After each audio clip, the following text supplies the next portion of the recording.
Hey, everybody, welcome to this episode of Think Business. It's an exclusive with Dr. Lisa Cooney.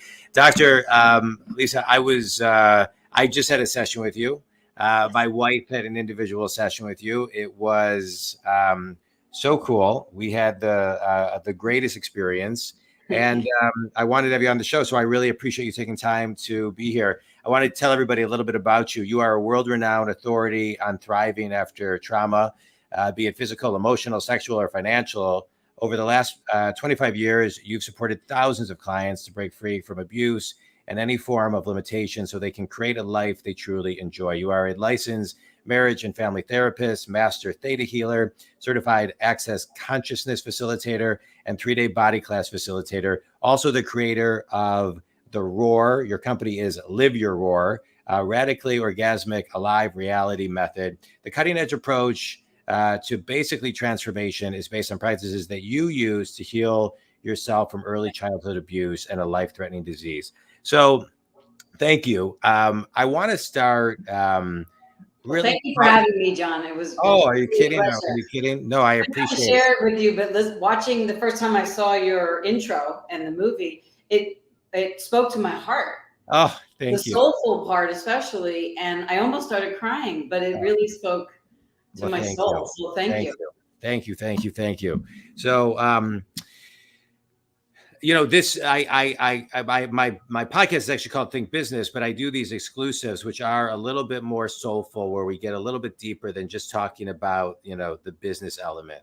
But one of the things you talk about is trauma, and I think a lot of people, I want to kind of go deep into trauma, but I think these last 2 years have been very traumatic for people and have brought up a lot of triggers and have brought up a lot of baggage. And so maybe let's start there. How does one define trauma today? Well, I'm going to say how I define trauma, because there's a lot of definitions about them and they're lovely. But for me, trauma is you're in the present, but there are things going on all around you that trigger a heightened sense of reactivity where you basically lose your cool and you're reacting in ways that you just know are not you, but you actually don't know exactly what's going on or how to stop it. Yeah. And then you become, worst case scenario, you become that reaction. Yeah. That trauma, instead of kind of like what was done to you, you become. Right. And you're carrying it with you all your life forward, but the events happened usually sometime. Some of it is right now, the last 3 years, and a lot of it can get triggered and rooted in our bodies from the age of 7 and back to conception.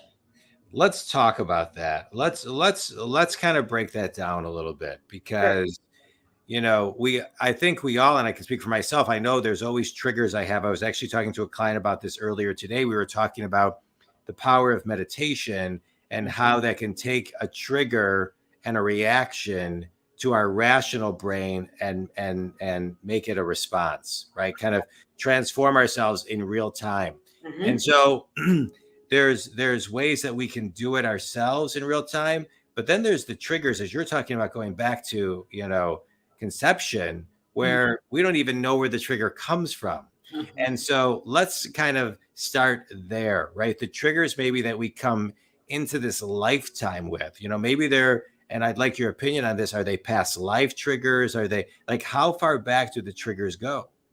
Oh, well, the triggers can go lifetimes, generations, just way back on through the DNA. Like a lot of times when I work with the Jewish population, we're going all the way back to, we all know what we're going back to. Yeah. Native American tribes that I work with, we go that way to the gentrification and all of that secularization. I mean, we all carry it with us.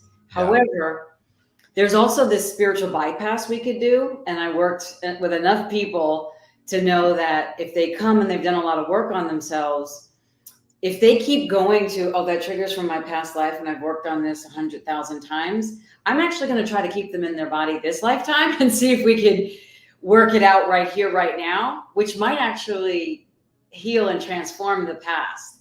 Yeah. So a lot of times, you see, you can't say it for everybody, but it's very different. What I try to do is in the now.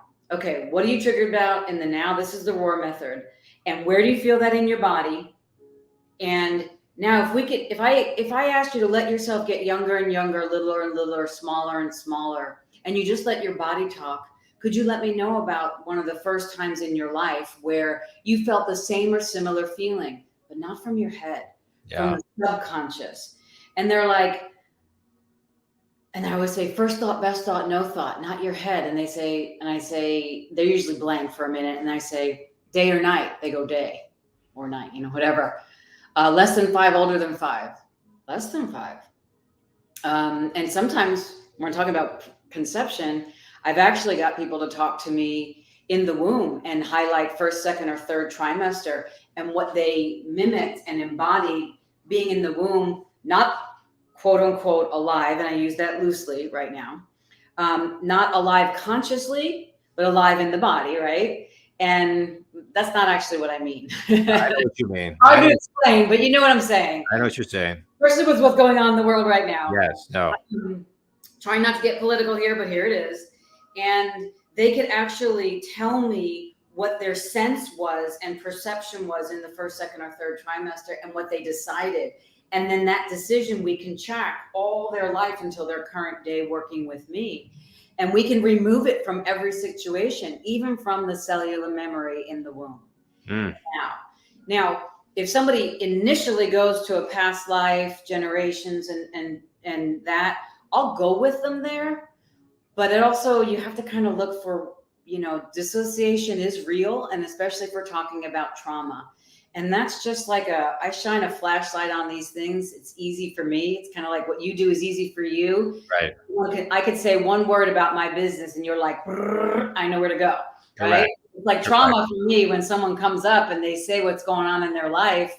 It doesn't even have to be about trauma. It's usually about health, relationship, or money. And then we track it back to some trauma, emotional, physical, sexual, financial, spiritual, or even a judgment that they've had about themselves or was told to them about themselves. Yeah. Continuously from a teacher creates a persona. Okay, I'll be quiet now. No, I love everything you're talking about. And I want to talk about removing some of this and the work that you do. I had a session with you. It was incredible. It was a 30-minute session. We did it just like this we did it over Zoom. Yes. And I just let you kind of like do your thing. And you did. It was amazing. And Joanna shared with me that she had an amazing experience as well. So I turned 50 yesterday. And welcome. Thank you. When I was in my late 20s and met Joanna, she was going to a holistic doctor in Chicago. His name was Dr. Darren Weissman. I've had him on the show. And I went to him, and I had never been to a holistic doctor, and he was an energy healer. Mm-hmm. And he said, tell me what's going on. I said, I'm not giving medical advice right now. I'm just sharing my experience just for the, Think community. And I said, I'm lactose intolerant, but I wasn't until a few years ago. When I eat this, my body kind of can't process it. I started telling him all these things, and he started doing energy work on me. Yeah. And then it would process, and you would say, okay, you're no longer lactose intolerant. Okay, go eat a hamburger. Go eat turkey. It won't make you fall asleep. Go eat meat. You'll be able to digest it. Go eat this. And it was all energy work. And it was the first, and it all happened. And it was the first experience I got where he started taking things energetically out of me. Yeah. And so it was an incredible experience. And you were just removing things. I don't even know. We didn't even really talk about it. You just were just taking things out. And so can you talk about your gift and how you can get in there and remove something that's been there and is just that somebody can't just take out physically? Right. You actually described, I'm going to have to listen to this again because you described it really well, John. You described it really well. And yeah, it is a gift. And thank you for that. And sometimes I jokingly refer to it as my, secret sauce. Yeah. Here's the secret sauce. And in a certain way, I don't actually know how to put some of it in words. I had an experience that I write about in my first book, Radically Alive Beyond Abuse, when I was 7, where like the entire us talking right here, the physical world just kind of is almost as if like a curtain opened in like the Wizard of Oz. And I just saw colors and energies and darker energies, lighter energies, different things in this reality that we would call light energies, maybe some darker energies or evil energies, sickness, illness, disease, angels, spirits, blah, blah, blah, blah, blah, blah, blah, blah. Of course, I thought I was having a psychotic break. I didn't have words at 7. But I thought for sure, because I grew up in New York, I thought for sure the people with the white jackets from Bellevue Hospital were going to come and put me in it. So I zipped it.com. But what happened in that moment, years later, through my own therapy and my own personal work, was I was downloaded with a lot of information that I use in my work. So someone like yourself comes in and says, everything's good, but I just want to clean everything up to get to the next level and do your thing. I mean, I'm like, okay, let's go have some fun, right? And I love that. Right. And essentially, through all the things that you read out in the beginning, they all helped me get to the point of unleashing my own sauce, so to speak, and connecting with this memory at 7. And what I was very clearly told is that there are certain, and told, and my ears hear things that beyond what you and I are talking right now. Yeah. My ears hear things like, go there, ask that question, go down that track. And then my vision shows me something of the person I'm working with in their childhood with different scenarios that don't make any sense to me. I'm just given the words to ask questions. And then my body gives me the feelings that the person I'm working with potentially could be feeling. And I track that through the ROAR method, the present situation back to the past, and I get the person to their past, not reliving it, clearing it. Yeah. And basically what I'm clearing is hooks and cords and attachments and possessions, consciously or unconsciously. What I'm clearing is soul fragments, right? You're talking about the soul of business. Parts of us that when we're told we're bad or unworthy or lovable, or we fail a test in school or something, and or we get detention, or we have to go home from school, or we're in a culture that was, put through genocide or whatever. These are things that weigh on our body, and they weigh on us as physical weight, but it's energetic weight. And so I am like Roto-Rooter with the energetic weight. And I get that off you and let you see that it's not yours, that it was from back there or that age or whatever. But I don't tell you that. I guide you so that, and then I ask you questions so that you can get your own yes, your own no, seems light, seems not so light, and you give me the content, and then I match that with what I'm hearing, and then I find your belief systems that are actually creating the dis-ease or disease, garnering energetic congruence in your reality, not living the way you want. I love it. I love it. I love everything that you just shared, and you said it so. I think most anybody will be able to understand and walk that process. I want to share 2 stories. I never share these types of. I very rarely share these types of stories, but I want to put some a little bit more texture and community to these. I was going to a masseuse for a while, and when I was and while I was going to the masseuse, I also went to a psychic, a medium. Yeah.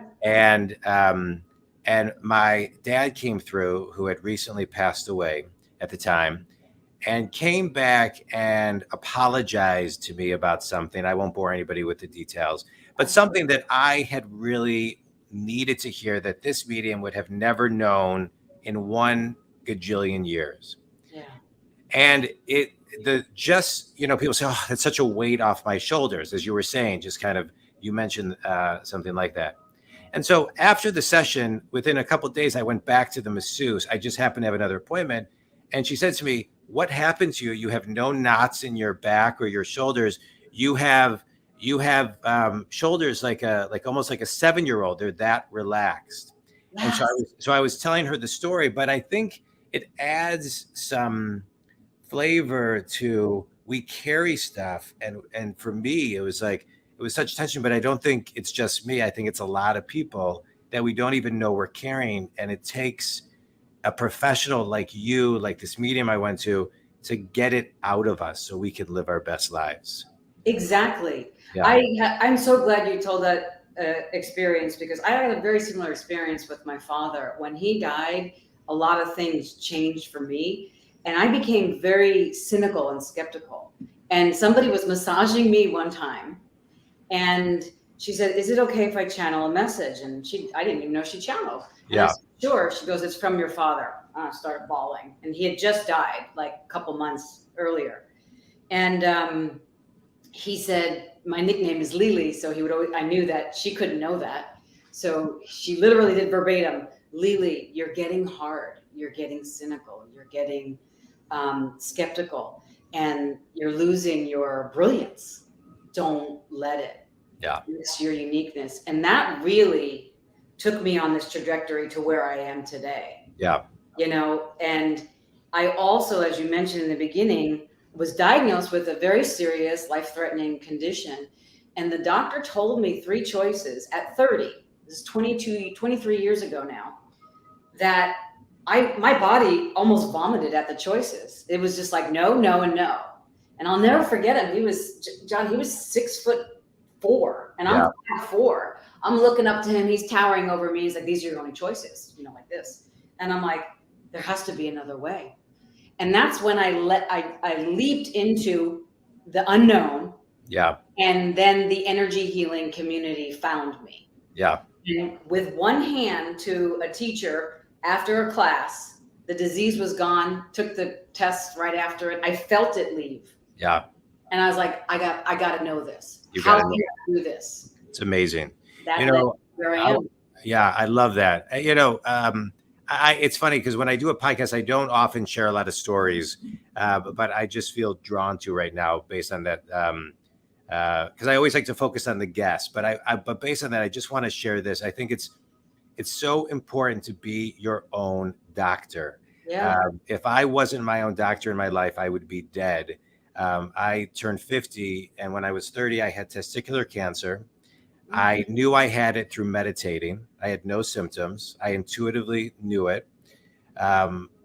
And fast forward at my 10-year checkup, my doctor told me that I was riddled with cancer and pretty much going to die. Wow. And wanted to start me on chemo immediately. My wife and I went to an emergency meeting with him. I said, "I just think you're wrong. I just don't feel it in my body like I did the first time." And he said, "The odds are 1 in a million. We need to start treatment. We need to this."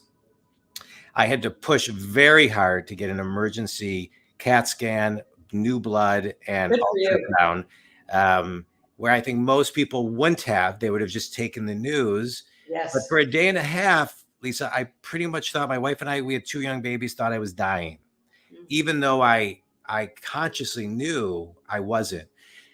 Long story short, a day and a half later, my doctor calls me, a very renowned oncologist, and says, "You're right. We botched your blood. You're fine." Yes. And I appreciate that. Thank you. But I just shared the story because you can't just believe. I believe in doctors. I love doctors. I love my doctors. I'm not suggesting that, but you always have to be your own doctor and get a second opinion, and third opinion, and look at other options that are out there. In my non-doctor, and let me just say for the record, I was pre-med for a year. I failed every single class. So I'm not giving doctor advice right now. Boy, we have a lot more similarities than I knew before this. I was nursing before, and I looked at all that stuff, and I was like, no way. My wife was Joanna's a nurse. Joanna's a nurse. Yeah. So let's get back to you. So one of the things on your website, I want to read it because I love the way that it's written. A maverick of consciousness, Dr. Lisa weaves together an electric blend of cross-cultural, multi-faith, collaborative, and participatory spiritual approaches in her work with people. With people, you are a catalyst for change, dedicated to assisting others to acknowledge their true power, their courage, and their unique purpose. I love the way that is articulated. Let's work backwards in the paragraph and talk about purpose. Right now, we are seeing in the world the great resignation. We're seeing more people resign from jobs because the culture is toxic, because they want to start their own side gig. They realize that they've been making $40,000 a year and they can do something on Etsy and make the same amount and work half the time. Right. And they're taking control, right? They're getting courage. They're getting true power. And so how does someone connect from your perspective into their unique purpose? I believe we all have one, but what is your formula for getting people to that? Soul print. It's your soul print. Your soul print, yeah. This was actually coined by a rabbi, this term, and I did my dissertation and my research in Israel, found it. And your soul print is likened to the contour and character of your soul. It's unique to you. And really the highest goal of spiritual living, if you will, is to impress your soul print on the lips of this reality. How do I know what my soul print is? I rarely think of food. I rarely think of problems or any of that kind of stuff, or a pain or an ache or something in my body, or even about the world when I'm working with people. Like when I'm with you on Zoom, I just did a 3-day immersion with somebody, and I'm usually, sometimes like really, really tired, but I'm like ready to go. I don't usually do things on Monday after, but I've been ready to go. Right. And I've been back to back with people, living and unleashing my soul print on the lips of this reality. So one way that I know what my purpose is I'm energized. I am not, if I'm tired, it's more of an accomplishment and I feel good about what I did. Yeah. I'm creative, I'm generative. And then here's the most amazing thing, or another amazing thing, is I attract consistently and continuously, easily and effortlessly, the people, places, circumstances, situations, and event. A great conversation on a podcast. We had 3 guys at the house. We're doing remodeling. We did all the inside. Now we're doing the outside. And they all came when I was running back here, and somebody handled it all. That wasn't expected, but that's the part about living your soul. Yeah. Everything just flows with truth, strength, and integrity. Now, those are big words. Now, if you're sitting at your job and you're like, I don't have any other choices, I don't have any other education, I can't. The first step is a 1-degree shift. And that's to say, and I always do this, put your hand on your belly, and your chest, and be like, oh, I'm unhappy. This doesn't work for me anymore. And I wonder how long this hasn't worked for me. That's it. Just acknowledge that. Like a captain on an ocean that changes the ship, changes the Nautilus 1 degree. That's a huge change in trajectory on the open ocean. If you sense yourself, which is what people have been doing and forced in the last 3 years, is to look at their life because they're stuck. They were stuck. Even with the people they're stuck with. Right. And flurry friends and little children and whatever. And we're all seeing what we couldn't ignore anymore. You can when you're busy. Right? You can when you're moving, but when you're home, you can't ignore it. So you have to lean in. Lean in to what makes your heart sing. And if you never know what makes your heart sing because you never asked that, first lean into all the things you don't like about what you're seeing. So at least you can acknowledge this is not the life that you want, but it's the life that you created. Yeah. Now, where can I go? The next right step, just 1 degree, to find the change. And so when someone comes to me with that issue, I'll be honest with you, with the roar method, I would use right away. And I'd be like, have you ever felt purposeful or excited and exhilarated in your life? Hands down, John, people always tell me something in their childhood where they're the freest and fullest expression of who they are. And it could be in soccer or baseball or at a Super Bowl or drawing, a horse that someone thought was a cat, whatever. But they felt great about it. And then what I do is I have them anchor it in their body and have it come to life. Mm. And then I have them plot with me from then until their current day where they have felt those sorts of things again. So they know they have, and they know it's accessible and it's not gone, because they're saying, most people say, oh, I'm not 7 anymore. Yeah. Well, I'm not 7 anymore, but every day I get to go to work and open the universe the way it was opened to me. And that's a gift. That's a gift. And that's childlike imagination. So what I do with them is then now it's associated in their body. And then I find that original point in their childhood where they let their purpose go. And it's usually a belief like, I'm a failure, I'm nothing, I'm unimportant, I'm unlovable, I'm evil, and I shouldn't exist, some version of that, right? And then that sucked the light out of them and the life. And then they look around, and that sucking the life out of them is their life. Yeah. So we go back there, change it, because this part of us is still there, enjoying what we were, but you can't have it here in the present. So I bring it here. So it's here with you, and then you do it. Now, I'm not saying that that's going to make somebody, oh my God, I know my purpose tomorrow. No, it's just, hey, what do you love to do that you never think about food or problems, and that you can, and you'll never get bored? Do that. Yeah, that's so beautiful. But what you're doing is creating a space for them to raise their consciousness. Correct. And their level of awareness in present day. Correct. So they can bring that into them. I remember reading a book 20 some years ago called Living Your Yoga. And it was about, can you live your yoga off the mat? Can you bring the space with you? Yeah. I remember reading a book 25 years ago called The Seat of the Soul by Gary Zukav. Yes. He talks about the ideal human being is when the personality ends and the soul begins and you can't even tell. And that had a big impact on me, knowing that I was out of alignment and needed to get more in alignment with my soul versus, maybe a sarcastic level piece of my personality. Absolutely. Our soul is that soul print. It's the blood that pumps through us.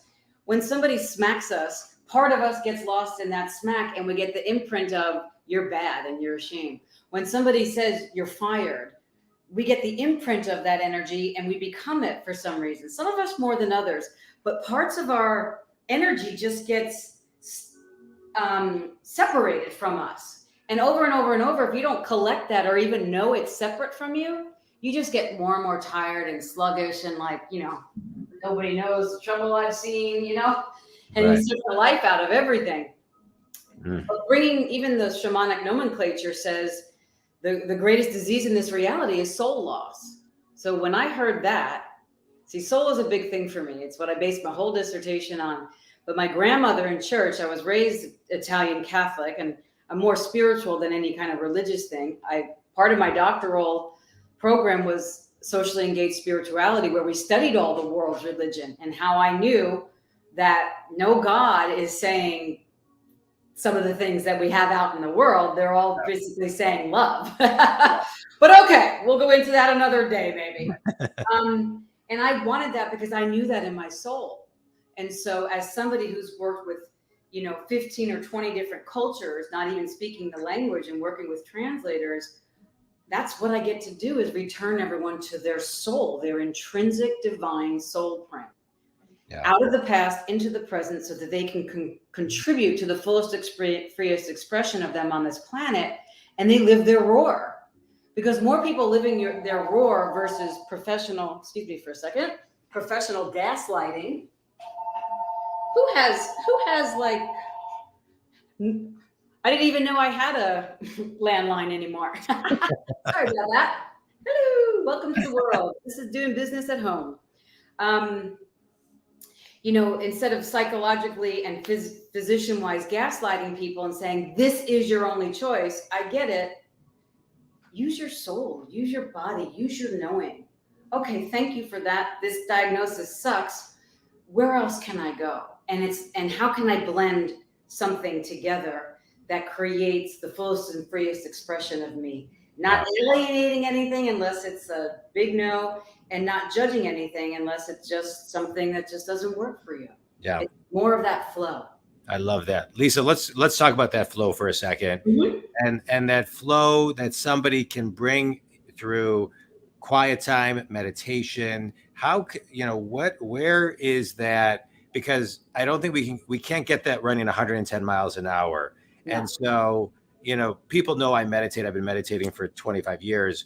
And so, but people always ask me, but I'm going to ask you, how do you quiet the mind, meditate, take silent time, whatever, anyone defines it.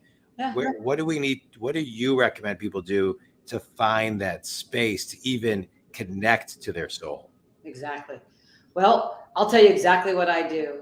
I call it my creation station time. I'm a usual 4 a.m. waker. I wake up before anybody moves in my house, and it's still dark out. And besides making my coffee and maybe feeding the puppy, I sit and I breathe in the pause, postpone action until serenity exists, pause. And in that pause, I usually have some version of my hand. It's a meditation, but it's from my soul.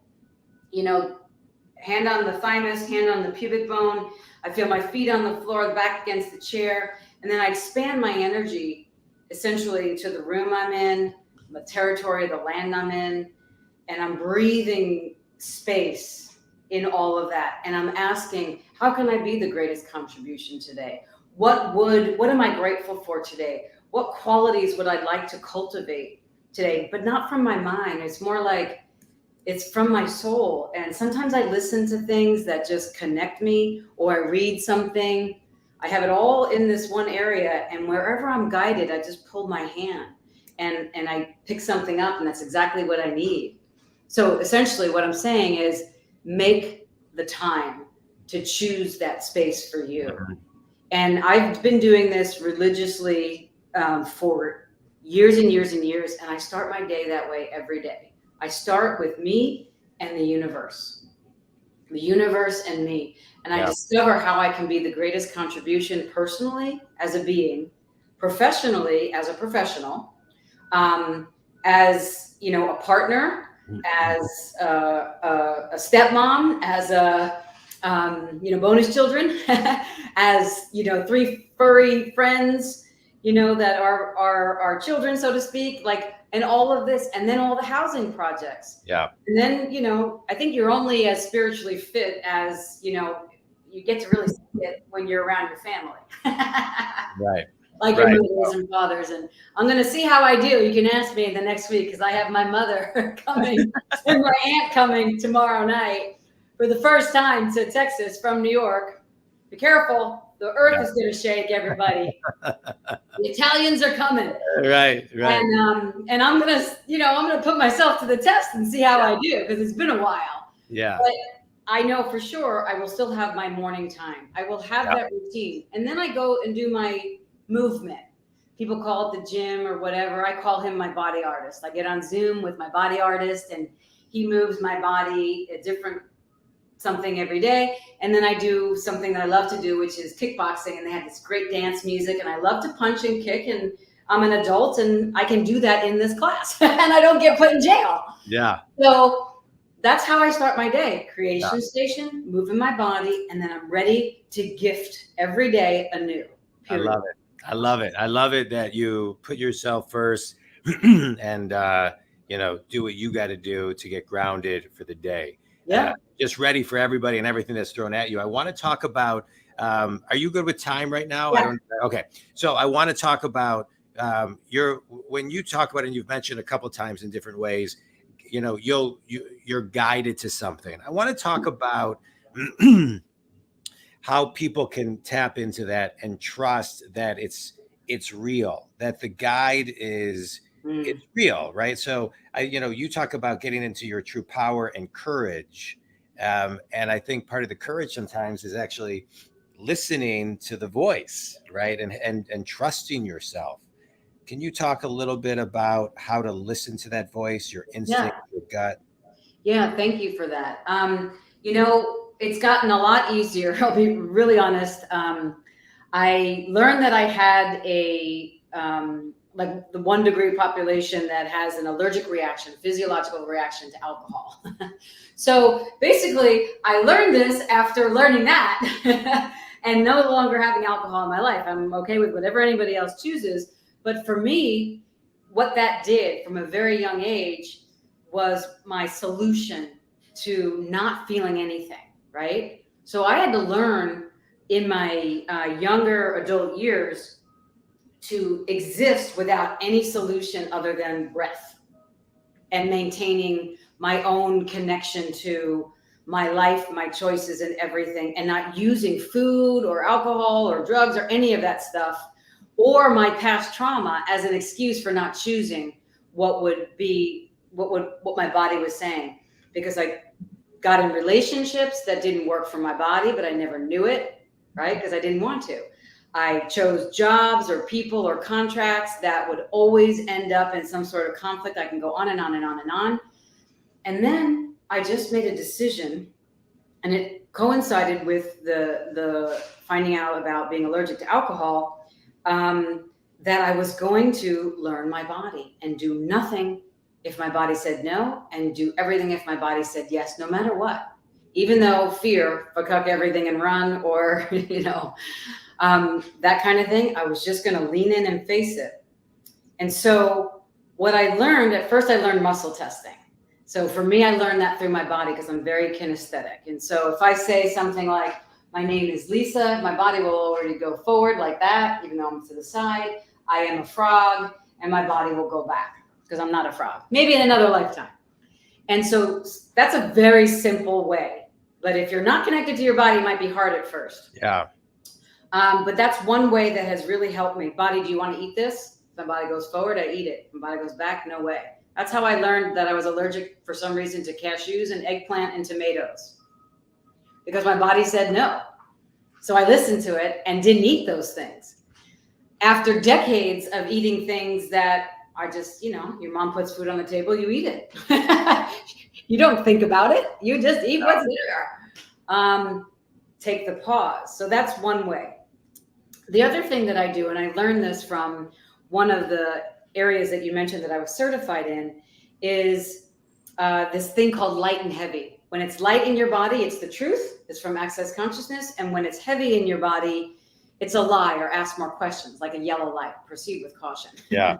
Whoop, whoop, whoop. And the way that I've explained this to people is get a food that you love. For me, I'm a New Yorker, pizza. Okay? Pizza, coffee, my body right now, I'm salivating. I can hear the crunch of the cheese and the oil, and even though this is, I don't live there anymore, but I know that that's my yes. So when a business possibility comes, or someone wants to come do our irrigation and landscaping, or someone wants to do the plumbing or the pool, whatever, yes, no, light or heavy, I'll actually make choices like that instead of give me your resume. Right. And if it's a no, I'll ask more questions, but I can feel it in my body. If it feels like pizza and coffee, I'm all in, because that's an energetic vibe.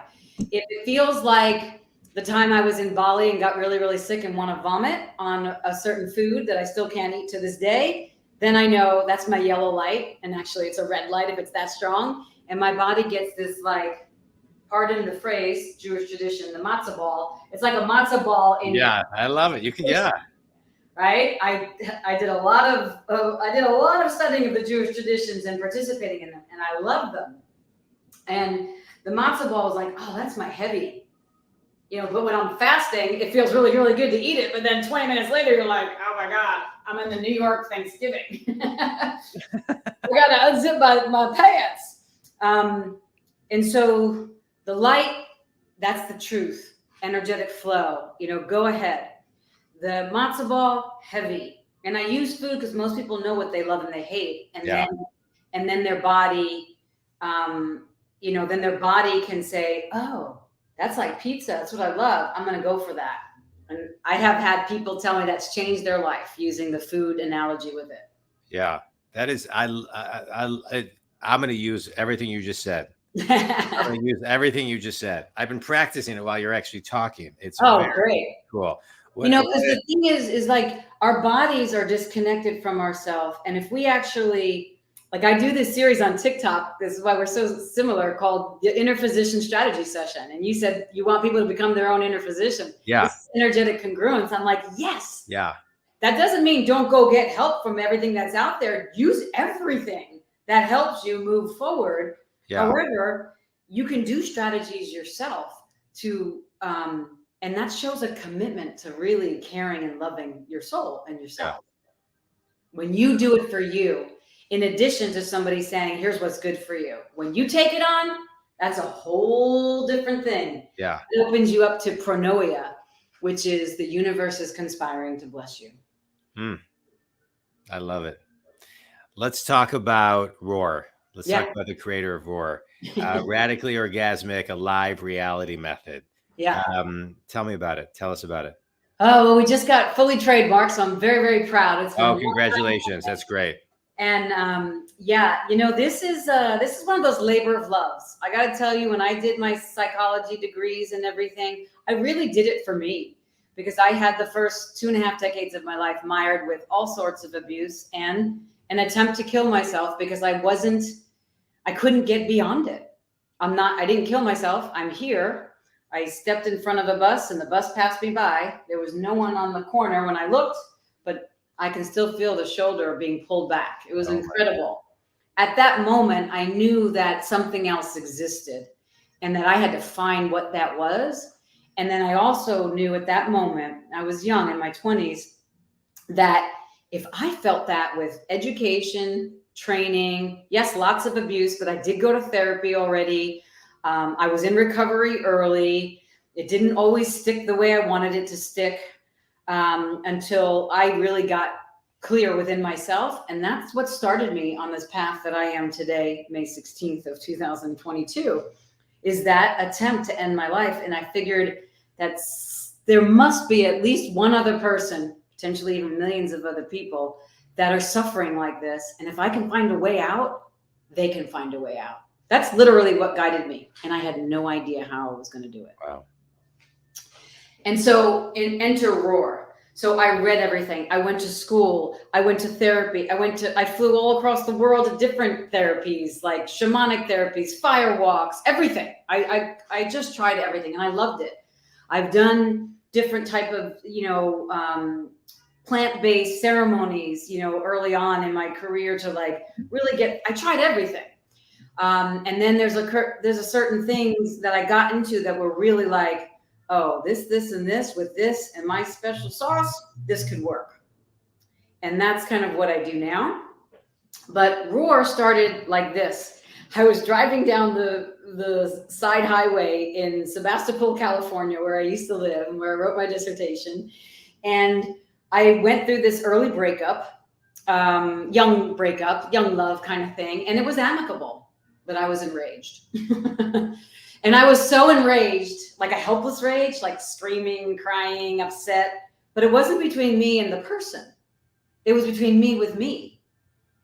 And so I said, I think it's safer if I pull over and not drive like this. So I literally pulled over to the side of the road. I looked at the mountains because it was Sonoma County, so it was really beautiful. I looked in the mountains and I was like, basically said, God, take this from me. Like, show me what this is, because I don't know how, and I can't wait to get to therapy. I'm going to kill somebody on the road or hurt myself. And I literally, my hands went like this, which is what I do all the time. And I said, okay, what are you feeling? I'm angry, blah, blah, blah, blah, blah. Got everything out. And I'm like, but it's not related to this. And then I heard, ask, what does this relate to? When have you felt like this in your childhood? And part of me was like, oh, I don't want to go back there. No. And then I heard, this is the way.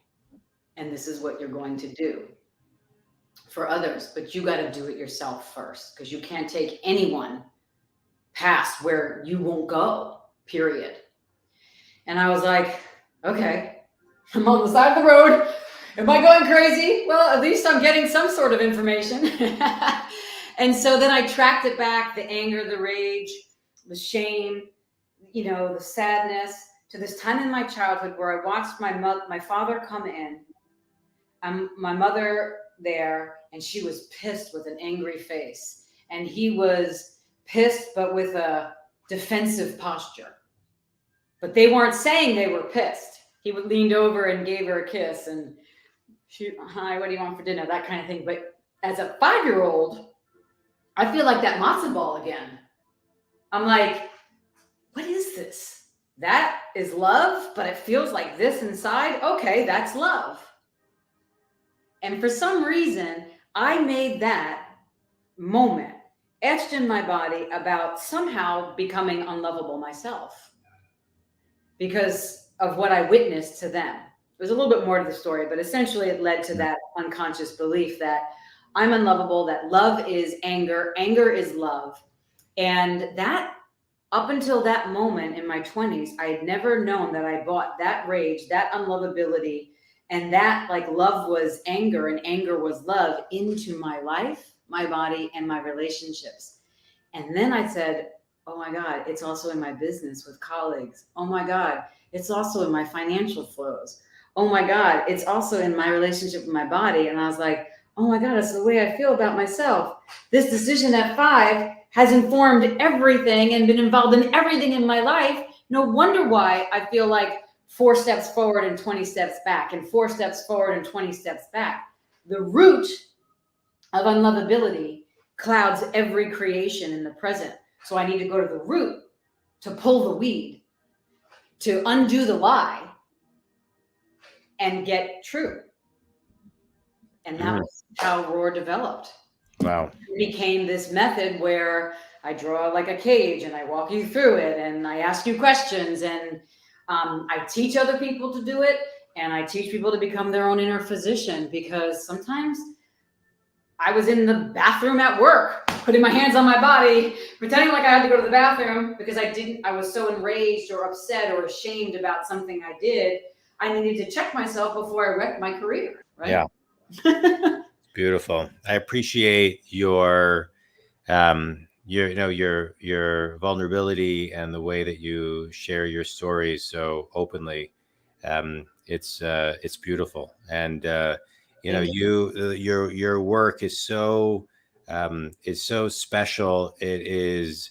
I feel my wife saw you on a show with Gwyneth Paltrow. Yeah. And she went to your website, she booked a session, and then she said, you gotta just book an appointment with Dr. Lisa. So I did, and then I got an email that said, hey, we have an opening like tomorrow. So I took it, and I'm so glad that I did it. I'm so glad that my wife was where she was when she saw the episode that led me to a session with you, because I don't know. I know what you did. You're rational. I mean, you're sharing with it, but whatever you really did, whatever you got to, it felt when I was done that just all of this stuff I was thinking about that I didn't know I was thinking about, I stopped thinking about. Yeah, exactly. I don't know any way how to describe it, but it was like the residue of something. I did it. Was gone, and it just felt great. And I was so excited when you said that you would be on the podcast, because in my business, I'm a business coach. I, like you, I have business experience, but I also work very intuitively, and I also hear and see things to help my clients get unstuck. And I just was, blown away by your story, as well as what you really did to me. And my wife was just off the charts with everything that you did for her. So I can't thank you. I can't thank you enough for spending some time. A couple last speed round questions for you. Yeah, great. Someone who has listened to this, has gone to your website, who is just, sitting there not knowing what to do with these new thoughts or feelings, they should what? Good question. Book a session. They can book a session at your website, drlisacooney.com. Yes, or do both. There's a couple of series I made called Cultivating Presence, which is like a series that walks you through videos with me about getting in that pause space every day. You can call it meditation, you can call it whatever, but it's really like I do a lot of those clearings that we did and the energy work that we did on the session. Yeah. On that series. Embrace Your Roar is also a video series for the beginners who are looking at the present reaction and wanting to open the door to the past, but gently. And I actually facilitate people with modules in a manual online at your own pace. And it's me, but it's not me live, it's online. And then you'll kind of know what it's like and what it's bringing up for you to get more information for yourself. Those are the two things I would say right now. Yeah. And then, of course, the session at your leisure. This is what I do. Yeah. Because I do it because, John, honestly, because I needed it. Yeah. And for me, I know what I'm supposed to do here. I go and find people's soul fragments left in the past. I bring them to the present, and they go live their life. I love it. I love it. Tell people where they can buy your books and a book that's made a big impact on you. Ooh, good deal. My books, Amazon, all on Amazon, and they're also in many different languages. And the first one is Radically Alive Beyond Abuse. There's another one called Lies of Money. There's another one called Creating After Abuse. And I just finished one, but it's not published yet, called The Body of Change, but it's coming. Amazon.com. And if you can't find it there, just email us at customercare@drlisacooney.com. It's audiobooks and everything, and we'll help you out. I love it. And a book that's made a big impact on you? You know, a big impact on me. There's one that I read recently called Untamed. It was like a year ago that I read it, honestly. And I can't remember. It's a very famous author. I can't remember her name right now.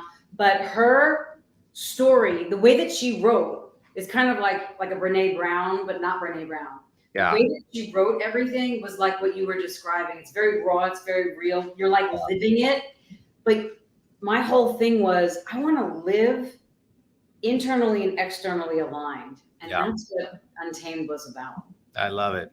You know, I'm glad you ended on that word, because I think alignment is what it's all about. When you are in alignment, you can take action. When you're in adjustment period, it's very challenging. And that's when you need to reach out to your resources and really ask for help and help you get back into alignment if you can't do it on your own. Lisa, this has been a blast. Think Community, Dr. Lisa Cooney, world-renowned authority on thriving after trauma. I highly recommend Dr. Lisa Cooney, Dr.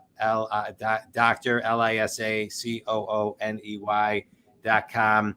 I just want to highlight a couple things. 1% shifts every day, and make time to find your space, to connect with yourself, universe, and just trust yourself. And I can't thank you enough. This was a beautiful time spent with you. Think Community, if Dr. Lisa can help you, please reach out. I'll just give you closing thoughts. Any closing thoughts? Yeah, I got two. If no one's told any of you when you listen to this that you are loved and that they love you, I do. And go be great now.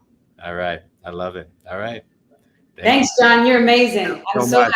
I appreciate it. Stay on for just a second. Thanks, everybody.